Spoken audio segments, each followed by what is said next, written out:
He meant a whole lot to me. Yeah. A whole lot to me. More than anybody can imagine, because I've had to defend him. Chicago situation, it extended because, like I said, I knew a couple comedians. I knew a few comedians, but I needed powerful comedians, you know, to make a difference. I knew a couple okays, but I needed some its. And at that time, I knew Bellamy could bring it. I knew Tori could bring it. I knew Steve could bring it. You know, Steve was, hadn't done much. He was, I knew these guys from Showtime at Apollo. That was pretty much the only thing that they was doing. Mm-hmm. And it was just a crazy thing. Yeah. Crazy thing. And then Def Comedy Jam hits, and we're introduced to a collection of stand-up comedians. Well, yeah, let me go back to that whole thing. Mm-hmm. I had a duo, right? They was on Apollo?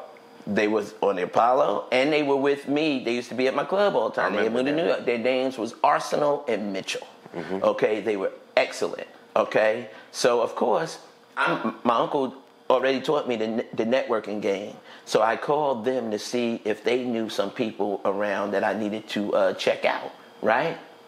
And one was a young lady by the name of Adele Givens. Adele Givens came to New York and had this big old trunk. And I was driving a little Toyota Corolla, working at Def Jam. She came to my club, right? Because at this time we was doing Club 88. She beat it up. When I tell you she beat it up, and this was like before The Whale and Tic Tac, okay? Mm-hmm. And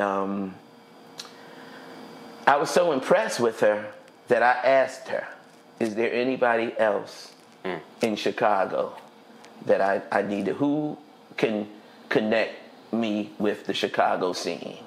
And she said, reach out to my friend Bernie.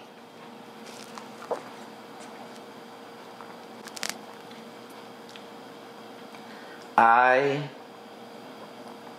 was still working at the record company. Mm-hmm. And we were going to Jack the Rapper in Atlanta. And we were putting on a big show. Mm-hmm. But I knew that I had something else to do. When I had called Bernie Mac, he had said that he was going to be in Atlanta during the same time. Because I mentioned that I would get with him when I came back from Atlanta. He said, what? Atlanta? I'll be there, right? He was going to be at the Comedy Act Theater. Mm-hmm. All right? This is long before the Uptown, okay?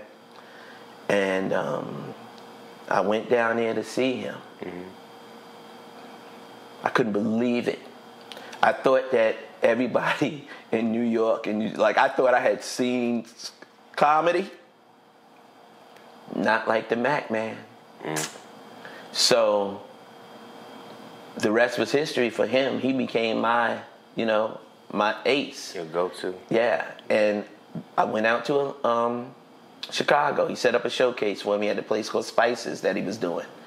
And he had me sit in this booth, and he was putting all these comedians up. Yeah. And he had this young lady sit in the booth with me. Mm-hmm. And she's cracking up really at Bernie. But then it was some of the other comedians was funny too, but she's just having a great time. Yeah. And I never forget that day, because I always reflect on when everybody talks about this young lady not smiling and having, a good time. I watched her have a great time. Her name is Phyllis Hyman. Okay. Yeah. Yeah. So, when I think about this whole comedy journey that I've been on, woo, it's been a doozy, bro. And you mentioned Bernie. It seemed like people have a lot of great things to say about him. And I could tell, he meant a lot as far as to you.